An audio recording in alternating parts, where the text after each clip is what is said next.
Welcome to the Loud Little Ducky, y'all. We are going to go over Marraccini's response to the DVRO case. And Mike is finally fighting back. And he is leaving no crumbs on the table. He is done. And he is going to put it all out there. So let's get quacking. Here we have response to request to renew restraining order. Protected person right now is Laura Owens. They put his name. Omar, do you agree with the request to renew the restraining order? He says, I do not agree. Additional reasons, I do not agree with the request, and he's saying see attachments. And he checked off for lawyer fees and cost. Check here if you want the person in one to pay for some or all of your lawyer's fees and costs. So they checked that box. Signed by Marraccini on August 22nd, 2025. And then August 25th, 2025, Omar Serrato, also known as Tilted Lawyer here, has signed it. Then it shows the signed and viewed receipt. All right. Attorney for respondent Michael Marraccini, Omar Serrato, is the one writing this. This is the attorney brief in support of Michael Marraccini response to request for renewal of domestic violence restraining order, also known as a DVRO, in the Owens v. Marraccini matter. Now, I'm going to make this perfectly clear for people who may not know this, which I'm sure most of you do. But by me reading this, I am not stating anything in this court document as fact. I have my opinions, and then there are receipts for things. I am just reading to you what Omar wrote to the court on behalf of Michael Marraccini. I know y'all get that, but apparently some people are confused. So I'm just clarifying here. By some people, y'all probably know who I mean. So, preliminary statement regarding exhibits.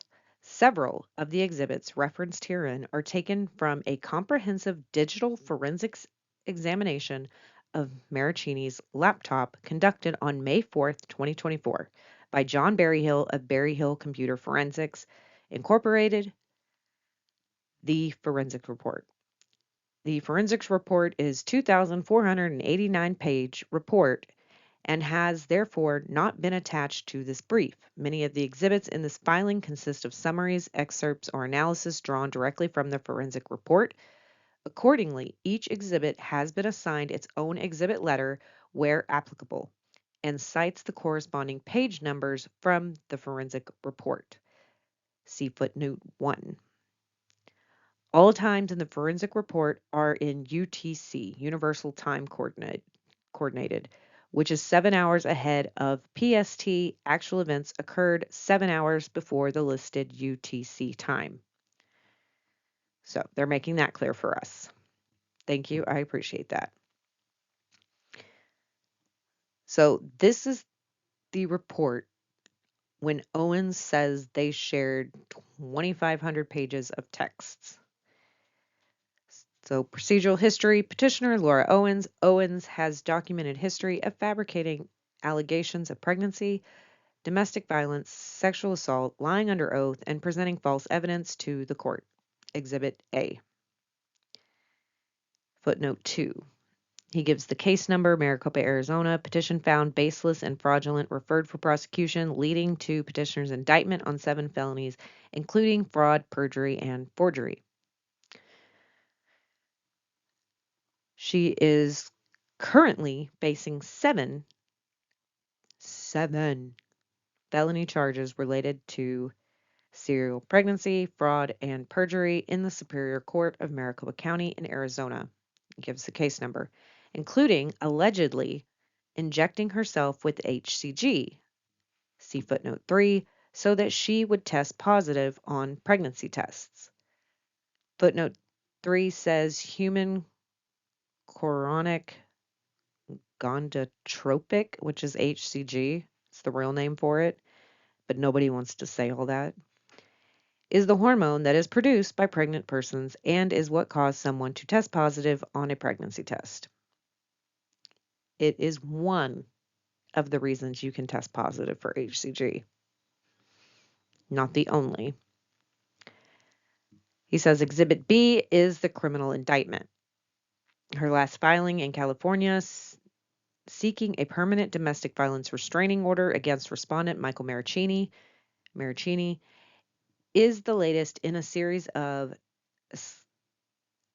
escalating behaviors designed to abuse court processes as a means of silencing her victims to prevent them from combating her fictitious victim narrative.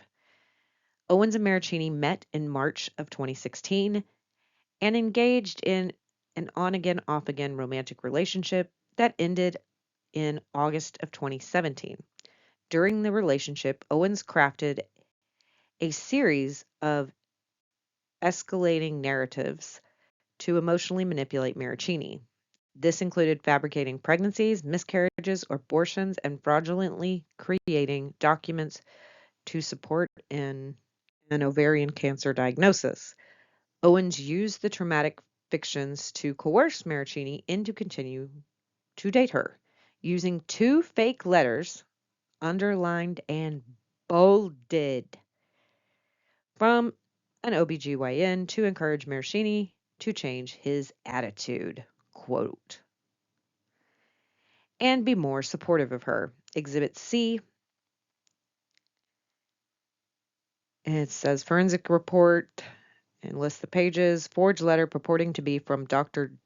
John Chung Kai Chan, authored by Laura Owens. And then he's got the snippet there, which we will go over when we look at the exhibits. Marraccini called the police on Owens on January 7, 2018. See Exhibit D. Owens had confronted Marraccini and his sister in public, yelling and screaming obscenities at him. 2 days later, on January 9, 2018, Owens obtained her retaliatory domestic violence restraining order, DVRO, in the Superior Court of California, County of San Francisco, case number. She was granted temporarily on January 10, 2018. The allegations in the DVRO were shocking, with Owens claiming extreme abuse at the hands of Marraccini, including using photographs from when she fell off a horse to allege abuse, and that it arose to such a degree she had to seek inpatient mental health treatment, an allegation she confusingly refutes in her previous filings. Exhibit E, the forensic report, and there are some texts there. On January 22, 2018, Marraccini timely filed his DV-120 response and denied all allegations made by Owens and noted her history of manipulative conduct, including her fabricated pregnancies and conflicting medical claims. Owens and Marraccini both submitted supplemental declarations and third-party witness statements. A hearing originally scheduled for January 26, 2018 was continued for further evidence, depositions, and declarations. Ultimately, on or about July 10, 2018, exhausted by the false narrative, Marraccini entered into a stipulated agreement resulting in the issuance of a 2-year cleats reported restraining order after hearing under Family Code 6200, without any admissions of wrongdoing by Marraccini. The order was set to expire on July 10th, 2020, so after 2 years. Notably, there was never any finding that Marraccini ever committed an act of violence. On the date the order was set to expire, July 10th, 2020, Owens filed a request to renew the DVRO, alleging continued fear and allegations of various violations by Marraccini, which he affirmatively denies. A hearing was held on September 11th, 2020, before the Honorable Sharon Reardon. Despite Marraccini's objection and without a finding of new abuse, the court granted a 5-year renewal under Family Code 6345A, extending the DVRO to July 10th, 2025. Between 2022 and 2024, Owens used this DVRO as means of advancing a fabricated narrative that she was a domestic violence survivor, like Amber Heard. She made multiple public statements, including a January 2022 TEDx talk. Here is the link. And a June 23rd Chicken Soup for the Soul essay. See footnote 4. All of which accused Marraccini of engaging in abuse. See Exhibit F. Footnote 4 says, Chicken Soup for the Soul, after determining Owens' claims in her entry entitled The Life-Saving Power of Kindness to Strangers lacked credibility, they removed the entry from their online publication. Yeah. Judge, everybody but TEDx wants nothing to do with this woman. Meanwhile, Owens continued to use her pattern of falsifying pregnancies with 2 new victims in the Superior Court of Maricopa. In 2021 to 2022, she sued an Arizona man named Greg Gillespie in Maricopa County for abortion coercion, quote unquote, after she claimed he impregnated her with twins and then later claimed to have aborted them at this direction. Case number Exhibit G, civil complaint Owens versus Gillespie. When he refused to continue dating her, Laura obtained a protective order, Arizona DVRO, against him, which she recently renewed. Exhibit H from 2023 to 2024, Owens was the subject of a public legal controversy involving another false twin pregnancy allegation against ABC's former The Bachelor lead Clayton Echard. Here's the case number. When Mr. Echard refused to continue to date her, Owens obtained a protective order against him as well. See Exhibit I. The paternity litigation with Mr. Echard went to trial on June 10, 2024, at which time Owens' prior victims, including Mr. Marraccini, were lawfully subpoenaed to testify. See Exhibit J, footnote 5.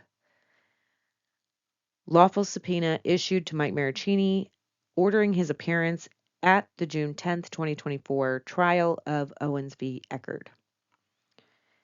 In June of 2024, the Maricopa County Superior Court found Owens was never pregnant by Mr. Echard and granted his request for a finding of non-paternity.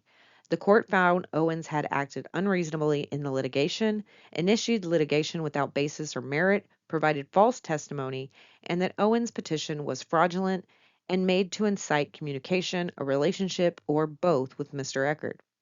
Moreover, the court found that Owens had a pattern of similar, if not identical, behavior. Owens was ordered to pay over $149,000 to Mr. Echard and referred to the Maricopa County Attorney's Office for review. On May 6, 2025, Owens was indicted by Maricopa County Grand Jury on 7 felony counts, including fraudulent schemes and artifices, perjury, forgery, and evidence tampering related to the action with Mr. Echard. And then he's telling him to refer back to Judge Mata's ruling and the criminal indictment. On July 10, 2025, Owens submitted a second request to renew her restraining order against Marraccini, indicting her intent to seek a permanent order of protection against him, largely due to his attendance at the Echard Eckerd trial pursuant to a lawful subpoena. Trial is scheduled for October 21st through the 22nd, 2025 in San Francisco Superior Court. Introduction. Sorry about that. Owens has a well-documented history of making false pregnancy allegations, subsequently alleging domestic violence and otherwise abusing court processes when her victims do not wish to continue the relationship. Given this pattern of manipulating the court process to re-traumatize her victims, Marraccini urges this court to deny the request for renewal. Under California Family Code 6345, a domestic violence restraining order should be renewed only if the evidence shows the protected party harbors a genuine and reasonable fear of future abuse. Owen's own conduct, as evidence from her current 7 felony charges in Arizona, demonstrates that any claimed fear on her part is neither genuine nor reasonable, but instead part of an ongoing strategy of deceit and manipulation. Damn. Get it, Omar. Factual background. Owen's pattern of fabrications and inconsistencies. A. False pregnancy and miscarriage claims, 2016. Early on in their relationship, Owens began her pattern of faking pregnancies to manipulate Marraccini. Just 3 months after meeting, in June of 2016, Owens informed Marraccini that she was pregnant with his child, eventually sending a photo of a positive pregnancy test to support this false narrative, Exhibit K, and see the forensic reports. Within weeks, she insisted she was pregnant with his twins. Footnote 6, text message sent from Owens to Marraccini, August 19th, 2016, purporting to show she was pregnant after a string of text messages where Marraccini indicated, "No, I do not want to meet up. I am with my family." All right. No medical evidence has ever been produced to corroborate that Owens was ever pregnant, that she was pregnant with twins, or that she had to undergo the 3 surgical and 3 medical abortions as she would later allege. Footnote 7, which says between July 23rd through October 14th of 2016, Owens claims to have had 3 surgical and 3 medical abortions. Why would you have 3 medical abortions and 3 surgical abortions on twins? I, um, I would like more information from a specialist to know if that's even possible or would ever be needed.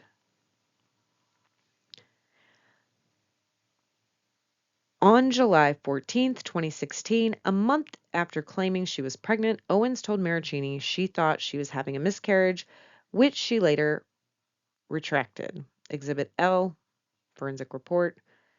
One day later, on July 15th, 2016, Owens again indicated she was miscarrying and that she was bleeding and on her way to the hospital. See Exhibit M. So the 14th, she thought she was having one. The 15th, she was having one, a miscarriage. And the text message says, "I don't want to actually cancel my appointment. I'm really having a rough night. I'm bleeding and feeling horrible. I'm deciding if I need to go to the hospital and I need to speak with you. I'm extremely upset. I know you are too, and I apologize for my part." Why does this woman, I know why this woman, always questions whether she should go to the hospital if she's having a miscarriage? The answer is yes, ma'am. Yes. I know why you question it is because, well, when you show up, because you're having a miscarriage, supposedly, they're going to be like, "Ma'am, there's no real babies here, so I don't know what you're talking about. You're just having your period." Like, there's a big difference. This claimed medical emergency is easily debunked with her social media posts that same day where she is depicted in a white dress drinking alcohol and partying. See Exhibit N. After going to the hospital, quote unquote, going, like she says she's going, Owens informed Marraccini the pregnancy was still viable and called him to tell them they were having twins. So that was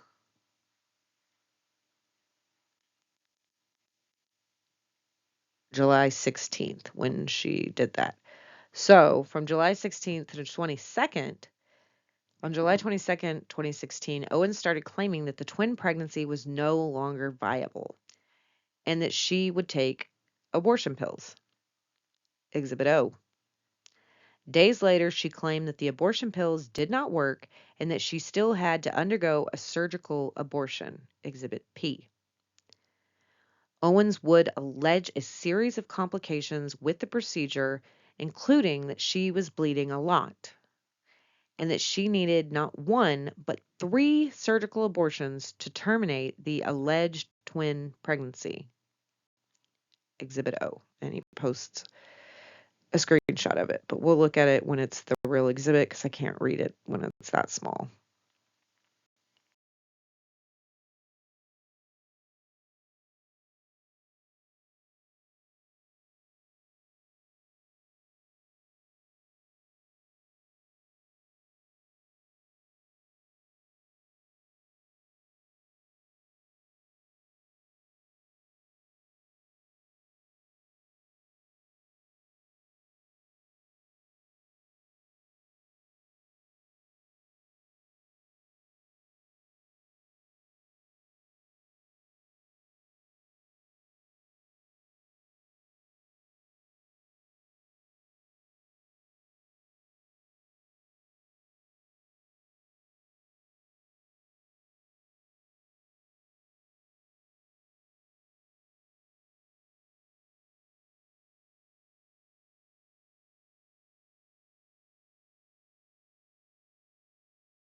Okay, we are going to end part 1 here, and with our quote, "Strength doesn't come from what you can do.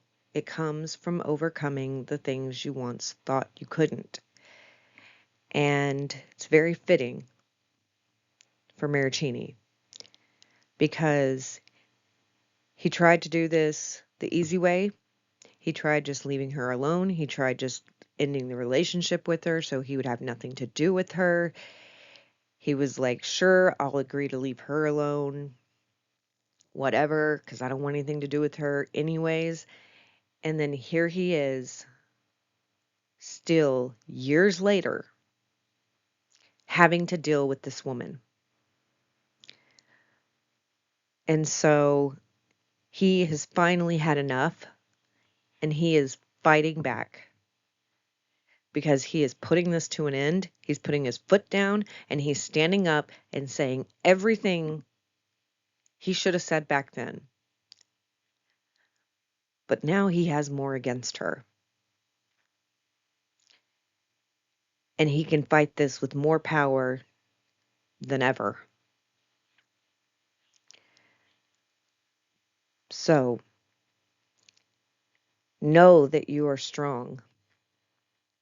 You've got it within you.